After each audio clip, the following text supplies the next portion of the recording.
En la mañana del 25, el presidente anunció abruptamente que yo había sido despedida.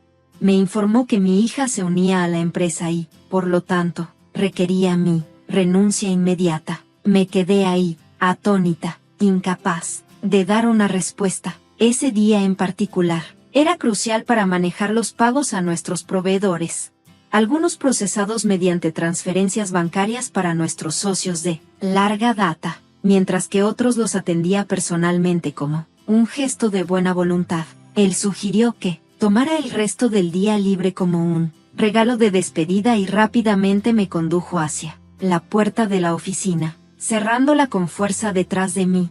Mi nombre es Donna. Había trabajado en esta empresa familiar de pavimentación desde la preparatoria, desempeñándome como trabajadora administrativa durante 10 años. La empresa, que contaba con unas 32 personas en el equipo, tenía un ambiente cálido y acogedor bajo la dirección del presidente de entonces, quien también era el fundador. Él trabajaba de cerca con el personal más joven y su esposa, Brenda, era una presencia habitual, ayudando con diversas tareas. Su hija, Carol, era competente tanto en el campo como en las tareas de oficina y su esposo, un respetado gerente de obra, tenía gran estima por parte del equipo en sitio. A pesar de ser los fundadores, ellos trataban a todos como iguales, nunca mostrando una actitud de superioridad. Este ambiente de trabajo armónico cambió drásticamente cuando el fundador,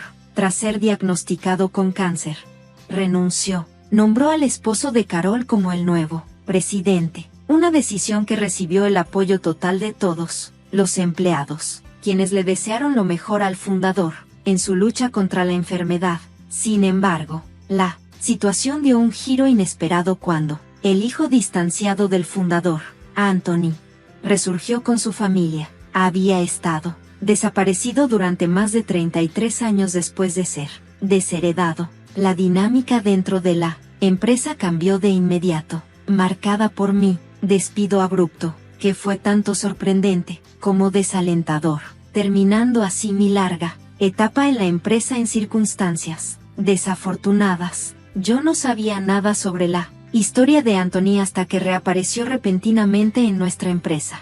Los empleados de más tiempo compartieron que, durante su juventud, Anthony era conocido por causar problemas, lo que a menudo resultaba en encuentros con la ley. Cada vez que se metía en problemas, sus padres, el presidente y Brenda, intervenían para solucionar la situación con disculpas. Sus desventuras empeoraron cuando abandonó la preparatoria y se involucró en esquemas de marketing multinivel y actividades fraudulentas, lo que finalmente llevó a su padre a desheredarlo. A pesar de años de distanciamiento, Anthony regresó repentinamente, pidiendo perdón y expresando que ahora entendía sus errores pasados.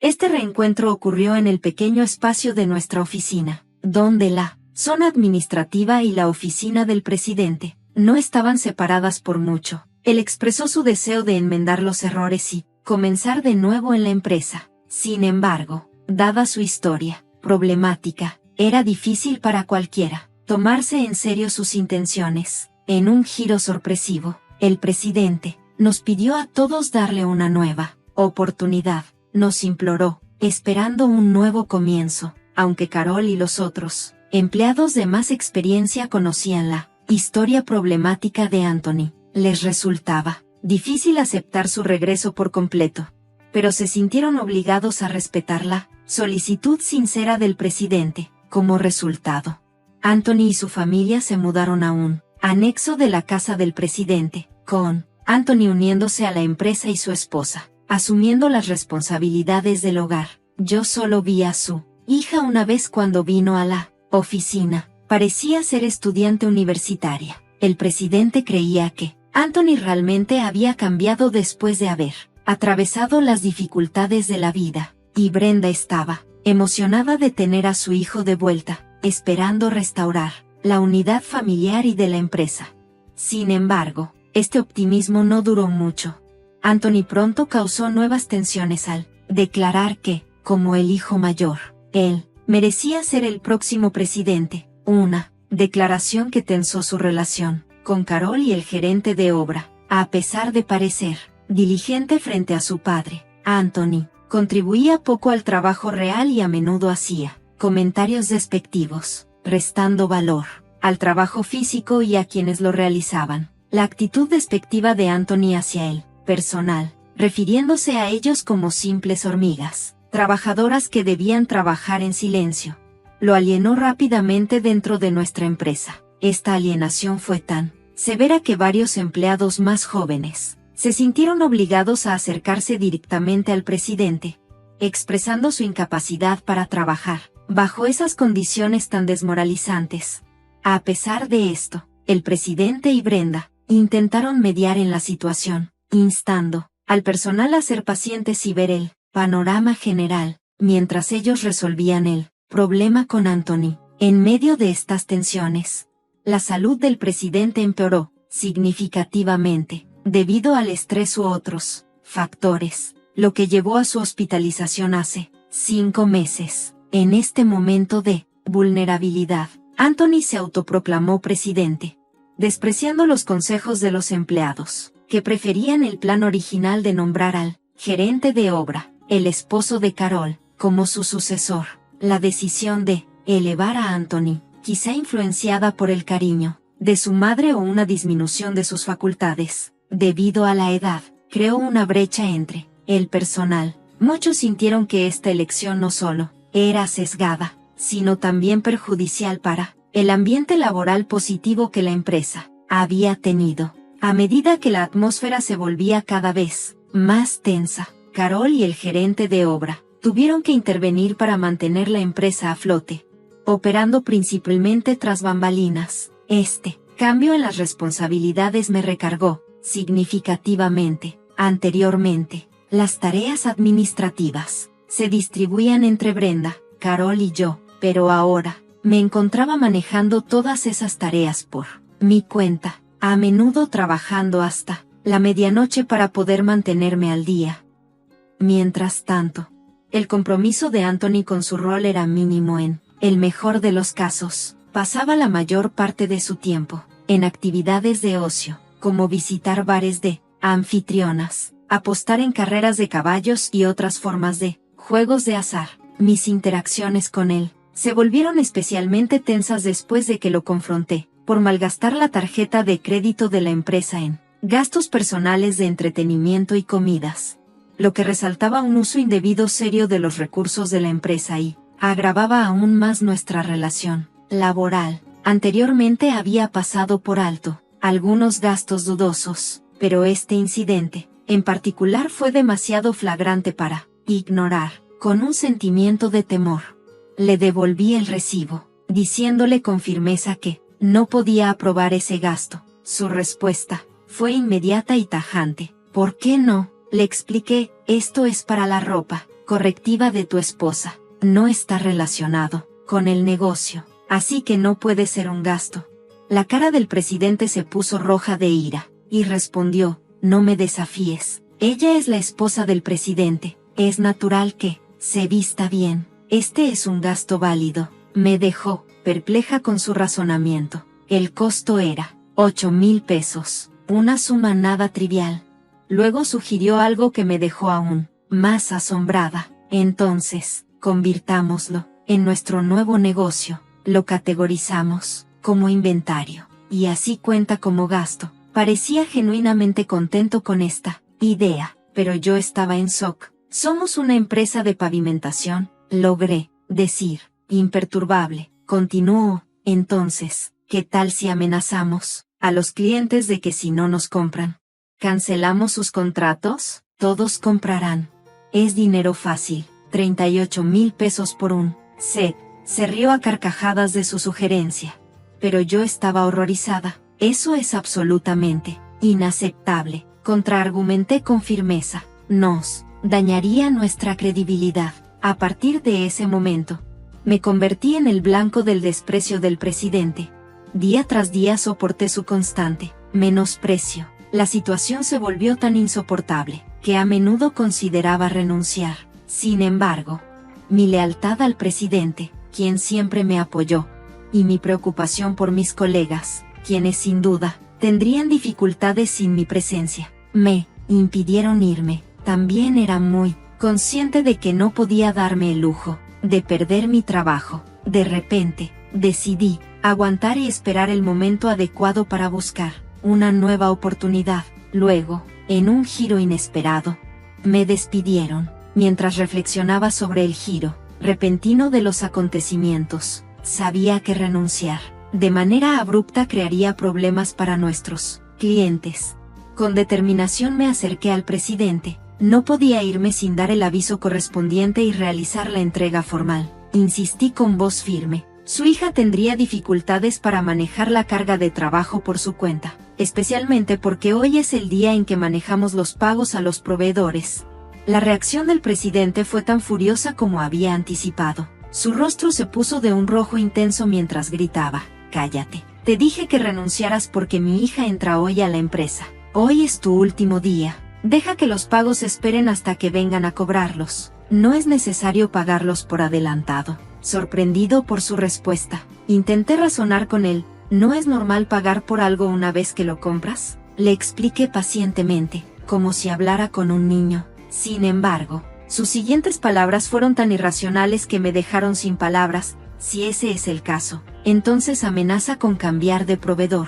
Diles que no vamos a pagar esta vez, que nos lo den gratis. No así se hacen los negocios», respondí, atónito por su sugerencia. «Eres completamente inútil», replicó. «Mi hija tiene un título universitario. Ella puede manejar el trabajo de oficina con facilidad, y como familia, no cuestionará mis gastos como lo haces tú. Eres puro bla, bla, y sin acción. No necesitamos a alguien como tú en la empresa. Lárgate ya». Se hizo dolorosamente claro que quería que su hija asumiera la contabilidad para justificar sus gastos personales como si fueran gastos de la empresa. «Oh, sí, recuerda que no me voy a arrepentir de esto», respondí, aunque sabía que las palabras que quedaban por decir no servían de nada. Con el corazón pesado, reuní rápidamente mis pertenencias y me fui, sintiendo una profunda preocupación por nuestros clientes. Llamé a Carol de inmediato. A pesar de saber que ella y Brenda estaban ocupadas con la salud del presidente, este asunto era urgente y confiaba en que Carol podría manejarlo. Una vez fuera, me encontré inesperadamente sin nada que hacer, ya que me habían despedido sin previo aviso, lo cual era una clara violación de las leyes laborales. Si lo denunciaba ante la Oficina de Normas Laborales, la empresa enfrentaría repercusiones serias, ya que participábamos en el sistema de pago a empresas medianas y pequeñas, que estaba diseñado para apoyar a las pequeñas y medianas empresas con los pagos de indemnización. Podía reclamar mi indemnización y mi sueldo de un mes sin prisa. No había necesidad de apresurarme a encontrar otro trabajo. Me fui con mi integridad intacta, esperando que Carol pudiera manejar la situación que había dejado atrás, dado que podía solicitar mis beneficios dentro de los 5 años posteriores a mi fecha de retiro y considerando que la Oficina de Normas Laborales tenía un plazo de prescripción de 3 años. Planeé meticulosamente los pasos y el cronograma necesarios para mi retiro, lo que me dio la libertad de tomar un descanso. Había estado trabajando incansablemente con horas extras y fines de semana, sin un solo momento para mí. Con ansias de explorar y relajarme, decidí hacer una excursión de un día a la playa para un merecido respiro. Después de un día rejuvenecedor en la playa, regresé a mi casillero para revisar mi teléfono y encontré que estaba inundado con llamadas perdidas, correos electrónicos y mensajes de voz. Entre estas notificaciones, destacó un correo de Carol. Ella confirmó que los procesos de pago se habían manejado sin problemas y que todo estaba en orden. Esta noticia me trajo una sensación de alivio, a pesar de la manera abrupta y acalorada en que me había ido de la empresa. A continuación, escuché un mensaje de voz de la empresa, en el que podía escuchar la voz del presidente llena de pánico. «¿Qué está pasando? Están diciendo que no soy el verdadero presidente. ¿Sabías de esto? Explícalo». No pude evitar reírme ante su angustia y su tardío entendimiento de la situación. Continué revisando mis mensajes y uno más me llamó la atención, un mensaje del presidente. Sintiendo la urgencia, me dirigí rápidamente al hospital esa misma noche. Al llegar, encontré a Brenda y al presidente ya allí, en la habitación del presidente. Al verme, el presidente expresó sus disculpas desde su cama. «Donna, lamento mucho la tontería de mi hijo. Anthony, aún desconcertado y arrogante, soltó: ¿qué está pasando? No soy el presidente oficial, explícalo. Su falta de comprensión era evidente, pero el presidente lo reprendió rápidamente con una orden firme para que se callara. Resultó que, justo después de que llamara a Carol, ella había informado tanto al presidente como a Brenda de la situación. El presidente luego confrontó a Anthony, quien se hacía pasar por presidente, con una pregunta directa: ¿de verdad no sabes nada de esto? Esta revelación marcó un punto de inflexión crítico para abordar la caótica situación dejada tras mi despido. Mientras Anthony seguía visiblemente agitado y confundido, subiendo la voz, yo aclaré con calma la realidad de su posición. Anthony, nunca tuviste autoridad legal. Tu rol como presidente era esencialmente nominal, le expliqué. Puede parecer confuso, pero en términos de negocio, presidente es un título que denota un rol dentro de la empresa, no una posición legal. El director representante, por otro lado, es quien tiene las responsabilidades legales sobre las acciones externas de la empresa. Continué aclarando la distinción. El rol de director representante es una posición formal que requiere procedimientos legales específicos para cualquier cambio, mientras que el título de presidente puede asignarse o cambiarse de manera relativamente informal dentro de la empresa. Cambiar al director representante implica un proceso legal mucho más complejo. Es por eso que el puesto que ocupabas no tenía el peso legal que creías. Hace 5 meses, cuando Anthony fue nombrado presidente, hubo una gran oposición por parte de Carol, la gerente del sitio, y los empleados veteranos. Fue entonces cuando sugerí una estrategia. Anthony actuaría como presidente de fachada, mientras que el presidente seguiría siendo el director representante legalmente responsable, entendiendo las complejidades de los procedimientos y leyes de nuestra empresa. Conocía bien las implicaciones. El plan era simple. Si Anthony demostraba verdadera dedicación y ganaba el apoyo de todos los empleados, comenzaríamos el proceso legal para establecer formalmente su presidencia. Sin embargo, si no lograba demostrar que era capaz de liderar, el plan de contingencia consistiría en removerlo o, potencialmente, cerrar la empresa, mientras Carol y la gerente del sitio se preparaban para iniciar un nuevo proyecto. A pesar de las dudas de personas como Carol sobre la capacidad de Anthony para cambiar, el presidente y Brenda seguían confiando en él hasta que me despidió injustamente, lo que finalmente abrió los ojos de todos a su incapacidad para liderar. Si quieres ser líder, tienes que aprender y cuidar a tus empleados, había repetido el presidente a Anthony.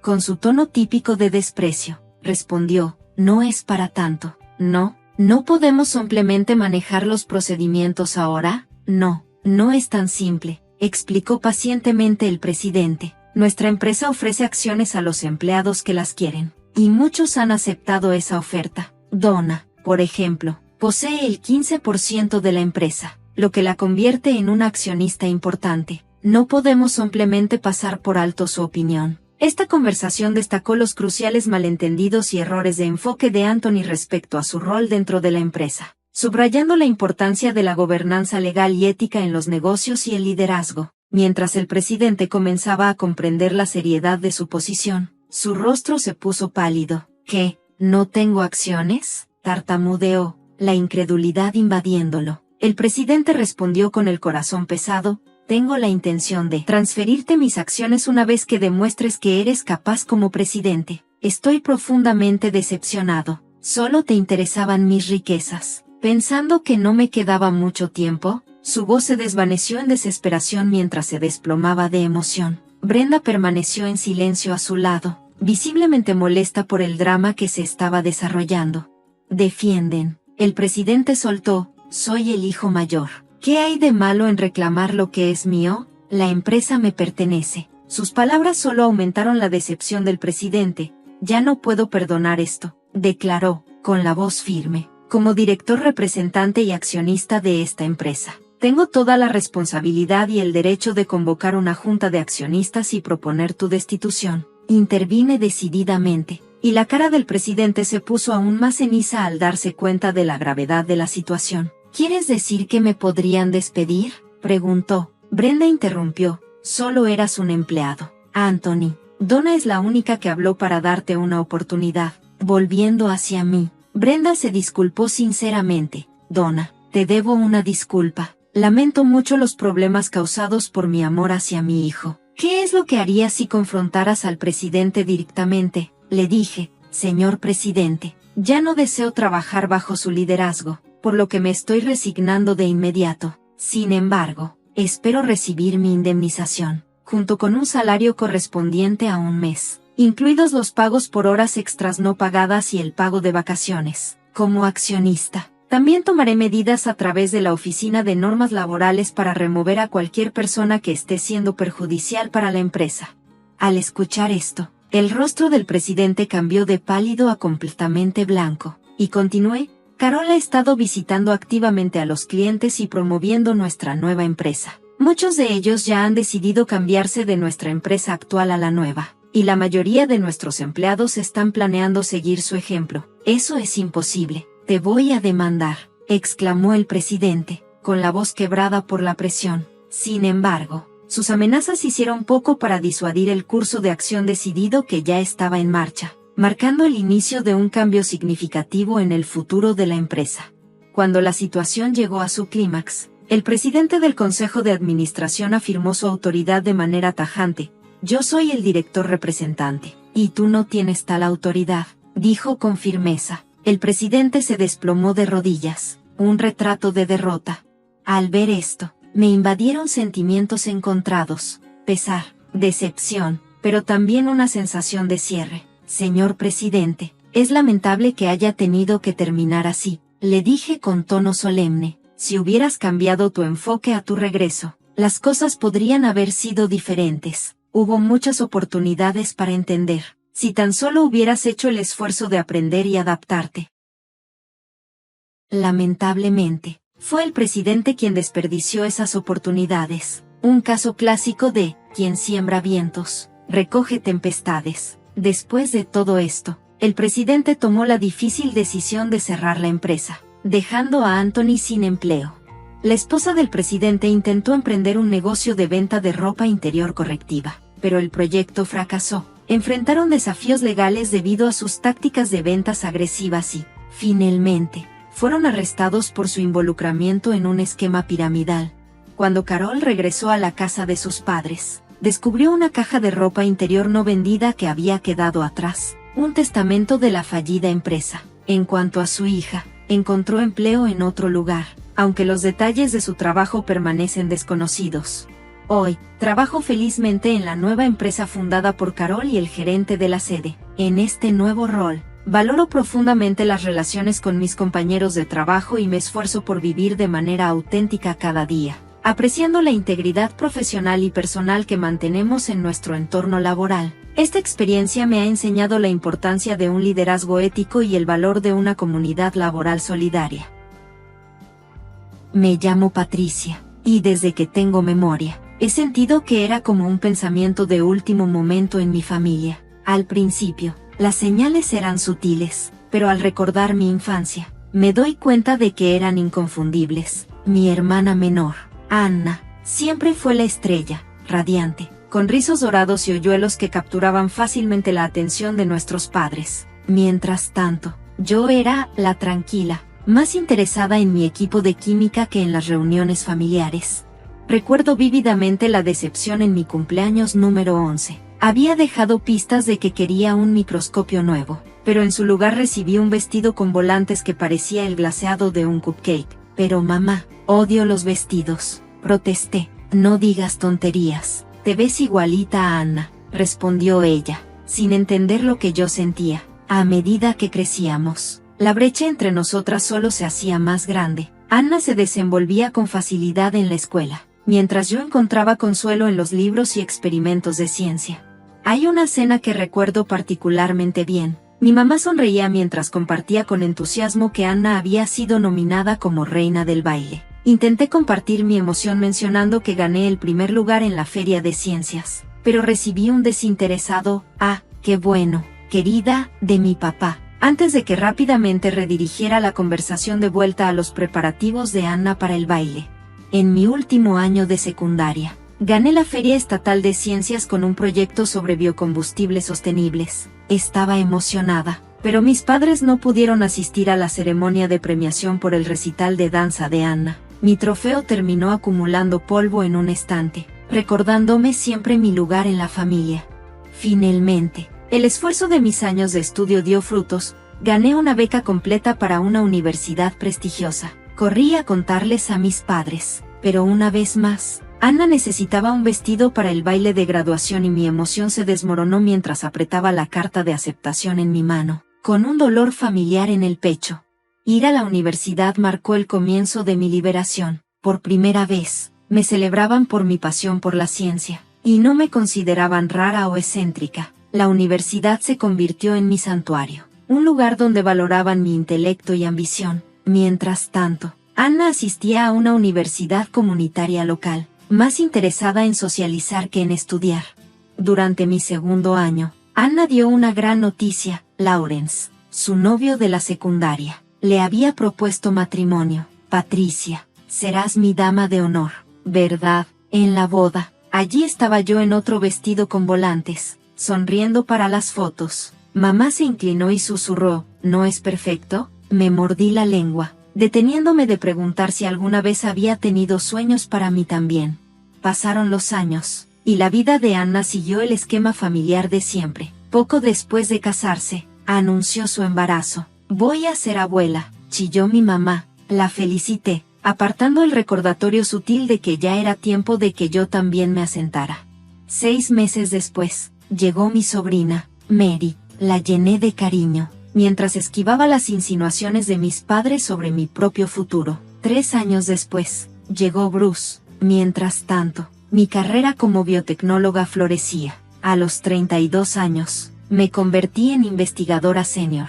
Pero la respuesta de mis padres fue un distraído, «Ah, qué bien, querida», mientras admiraban nuevas fotos de Mary y Bruce. Después de años de ahorrar, compré una casa. Un sueño de 4 habitaciones en un excelente vecindario. Mamá, papá, compré una casa, anuncié. Hubo una pausa. ¿Una casa? ¿Tú sola?, preguntó mamá, sin sonar demasiado entusiasmada. Sí, yo sola, respondí, sintiendo como mi emoción se desinflaba. Bueno, si eso es lo que quieres, dijo. Oh, ¿te conté que Mary perdió su primer diente?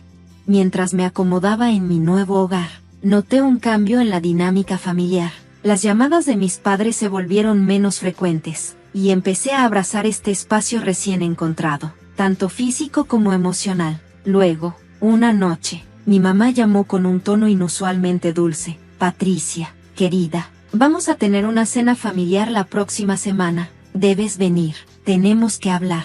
A pesar de mis sospechas, acepté. Cuando llegué, la tensión era palpable. Mis padres se lanzaban miradas cómplices, y Anna estaba inusualmente callada. Finalmente, después del postre, mi papá aclaró su garganta y dijo, Patricia, hay algo importante que debemos hablar.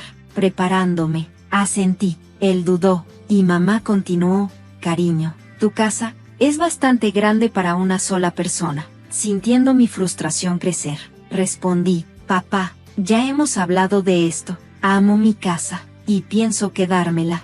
Mientras estaba sentada en la mesa, mi madre intentó suavizar el golpe de una propuesta impactante. Con un tono demasiado dulce, dijo, lo que queremos decir es que Anna y su familia están creciendo y necesitan más espacio. Miré a Anna, quien parecía estar concentrada en su postre, mientras mi madre continuaba, ya que estás soltera y no tienes hijos, pensamos que podrías dejar que Anna y su familia usen tu casa. Solo tienes que entregar las llaves y buscar un lugar más pequeño. Atónita, miré alrededor de la mesa, esperando que alguien reconociera lo absurdo de lo que acababa de escuchar, pero solo me encontré con miradas expectantes. No pueden estar hablando en serio, logré decir finalmente.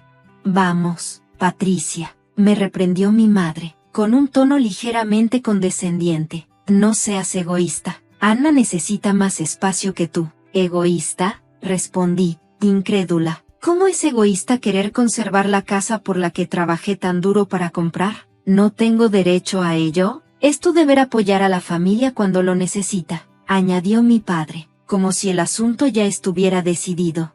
Volteándome hacia Anna, le pregunté, ¿qué piensas tú de esto? Ella sostuvo mi mirada y se encogió de hombros. Nos ayudaría a tener más espacio para los niños. Estaba asombrada por su audacia, mi propia familia, presionándome para que les diera mi casa como si yo fuera la irracional. No, dije, poniéndome de pie. Definitivamente no, no voy a darles mi casa. Tomé mi abrigo y me dirigí a la puerta. Detrás de mí, escuché la voz de mi padre. Piénsalo, Patricia, la familia debe ser lo primero. Los días posteriores a esa cena estuvieron llenos de sorpresa e ira. Repasaba la conversación una y otra vez en mi mente, tratando de entender su audacia. Ignorando sus llamadas y mensajes, me mantuve firme hasta que, 3 días después, apareció un número desconocido en mi teléfono. Contra mi mejor juicio, contesté.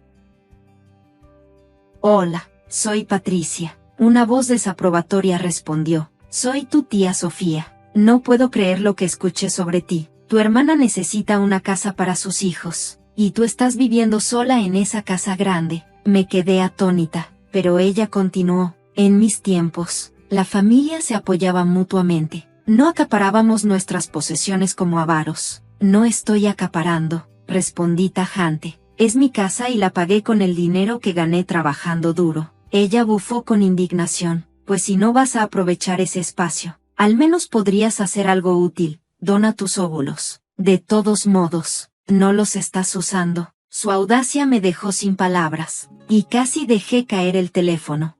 Perdón, logré decir. ¿Me escuchaste bien? No estás rejuveneciendo, ¿sabes? Tic-tac, respondió con tono cortante.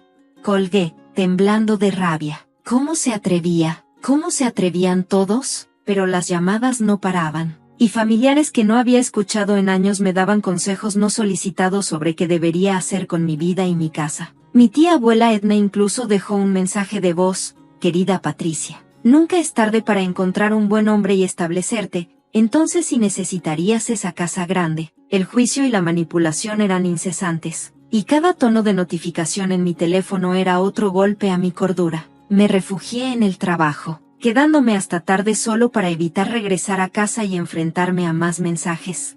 Una noche, mientras trataba de superar un resfriado fuerte, estaba acurrucada en mi sofá cuando un ruido en la puerta rompió la tranquilidad. Parecía que alguien estaba forzando la cerradura. Con el corazón latiendo fuerte, miré por la ventana y vi a mis padres y a Anna en el porche. Llenándome de ira, abrí la puerta de golpe. ¿Qué están haciendo?, pregunté. Ellos se congelaron, atrapados en el acto. Mi madre titubeó. Solo estábamos preocupados por ti. No has contestado el teléfono. ¿Así que decidieron entrar a mi casa? No pensamos que estuvieras en casa, admitió mi padre con vergüenza. ¿Y eso lo hace correcto?, grité. Anna, que hasta entonces había permanecido en silencio, dijo. Patricia, estás siendo histérica. Solo íbamos a esperar a que llegaras. Fue entonces cuando noté el auto estacionado detrás de ellos, cargado con cajas y muebles. Una fría realización me inundó. ¿Planeaban mudarse?, pregunté, mi voz vacía de incredulidad. La voz de mi madre se volvió condescendiente. Ya lo discutimos. Anna necesita más espacio que tú. Se equivocaron. Los interrumpí. Esta es mi casa, comprada con mi dinero. No tienen derecho sobre ella. Noté a mi vecino, el señor Roy, observando desde su ventana, con el teléfono en la mano. Me hizo señas, preguntando en silencio si debía llamar a la policía, y asentí agradecida por su vigilancia. Volteándome de nuevo hacia mi familia, dije con firmeza. Ya he notificado a la policía. Tienen que irse ahora. Mi padre se burló. No llamarías a la policía contra tu propia familia. Pero, como si fuera una señal, las sirenas sonaron a lo lejos, cortando la tensión. Los rostros de mi familia se llenaron de pánico cuando una patrulla se acercó, y 2 oficiales bajaron del auto. ¿Hay algún problema aquí?, preguntó uno de los oficiales, observando la escena. Sí, oficial, respondí. Estas personas estaban intentando entrar a mi casa. Patricia, exclamó mi madre, sorprendida e indignada. ¿Cómo pudiste? Los oficiales se dirigieron a mi familia. Intentar entrar en una propiedad sin permiso es un delito serio. Tendrán que irse de inmediato. Mientras los escoltaban fuera, Anna lanzó una última amenaza. Vas a arrepentirte de esto, Patricia. Vas a quedarte sola. Cerré la puerta de golpe y me dejé caer contra ella, sintiendo una mezcla extraña de enojo, dolor y alivio. Finalmente, las llamadas y mensajes constantes cesaron. Me habían expulsado de mi familia, y aunque una parte de mí lamentaba la pérdida, otra parte se sentía liberada. Entonces, en medio del silencio, mi teléfono sonó. Era un mensaje de mi tía Laura, la hermana de mi madre. Escuché lo que pasó. Encuéntrame mañana en el Café Azul a las 5 de la tarde. Intrigada y necesitando desesperadamente un aliado, acepté. Al día siguiente, me encontré sentada frente a la tía Laura en una esquina acogedora del café. Parecía mayor de lo que recordaba, pero sus ojos eran amables. Patricia, comenzó, tomando mi mano. Siento mucho por lo que has pasado. Tu madre intentó convencerme para que me pusiera de su lado, pero hay más en esta historia de lo que sabes. Mi curiosidad se encendió. ¿A qué te refieres? La tía Laura tomó aire profundamente. Tus padres y Ana están en serios problemas financieros. Ana y Lawrence han estado viviendo más allá de sus posibilidades durante años, autos de lujo, ropa de diseñador, vacaciones extravagantes, todo cargado a tarjetas de crédito. Y es aún peor, continuó la tía Laura, bajando la voz. Lawrence tiene un problema grave de apuestas. Ha estado vaciando sus cuentas en secreto durante años. De pronto, las piezas empezaron a encajar, los desesperados intentos de quedarse con mi casa, la presión constante de su parte. ¿Y qué pasa con mamá y papá?, pregunté. La expresión de la tía Laura se volvió sombría. Perdieron una gran suma de dinero en un esquema piramidal hace unos años. Desde entonces han estado luchando por mantenerse a flote. Planeaban mudarse con Ana y Lawrence una vez que tuvieran tu casa. Me quedé atónita. ¿Cómo sabes todo esto?, pregunté. La tía Laura explicó que trabajaba en el banco donde ellos tenían sus cuentas. Había notado actividad sospechosa y confrontó a mi madre, quien luego la apartó de la familia. Sentí como si mi mundo se desmoronara. Bajo la fachada de obligación familiar había un profundo abismo de desesperación financiera y manipulación. Mientras yo había trabajado y ahorrado con dedicación, mi familia había cavado su propia ruina financiera y trataron de arrastrarme con ellos. La tía Laura suavizó su tono. Sé que esto es mucho, Patricia, pero creo que es momento de enfrentar este desastre. Si estás dispuesta, tengo un plan. Dividida entre la traición y la determinación, acepté. Decidimos investigar más a fondo, contratando a una investigadora privada, una mujer seria llamada Evelyn, con excelentes recomendaciones. Después de semanas de espera ansiosa, Evelyn finalmente nos llamó para discutir sus hallazgos, dejándonos sin palabras. Resultó que Lawrence llevaba una doble vida. Estaba involucrado en una aventura con mi prima Betty, la hija del tío Henry, y llevaba meses transfiriéndole dinero. Evelyn presentó estados de cuenta bancarios y recibos de hotel que detallaban regalos costosos y escapadas de fin de semana en secreto. ¿Pero de dónde sacaba el dinero?, pregunté, temiendo la respuesta. La expresión de Evelyn se oscureció. De sus ganancias en apuestas. Desafortunadamente, de tus padres. La tía Laura y yo intercambiamos miradas de desánimo. La traición era aún más profunda de lo que habíamos anticipado. Para sacar todo a la luz, decidí organizar una reunión familiar en mi casa, la misma que ellos habían intentado quitarme. A medida que llegaban los familiares, veía en sus rostros curiosidad y expectativa, probablemente pensando que iba a rendirme. De pie frente a ellos, mi corazón latía con fuerza. Les he reunido aquí porque hay verdades que necesitan saber. Comencé, con cada revelación, las apuestas de Lawrence, su aventura. La sangre desaparecía de sus rostros. Abrumada, Ana se levantó entre lágrimas, gritando, no es cierto, mientras Lawrence, atrapado en sus mentiras, intentaba salir por la puerta. El tío Henry, con el rostro retorcido de furia, lo agarró del cuello, enfurecido por la traición que involucraba a su hija.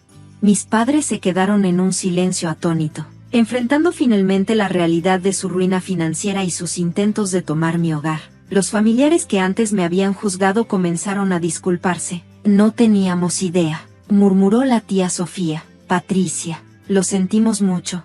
En medio del caos, sentí una calma inesperada. La verdad había salido a la luz. exponiendo capas de mentiras y manipulación. En las semanas siguientes, las dinámicas de la familia cambiaron drásticamente. Incapaz de perdonar la infidelidad de Lawrence, Ana solicitó el divorcio. Sin opciones, se mudó de nuevo con mis padres, pero el alivio duró poco. Poco después, el banco embargó su casa, obligándolos a mudarse a un pequeño apartamento alquilado, muy diferente al hogar que habían intentado quitarme.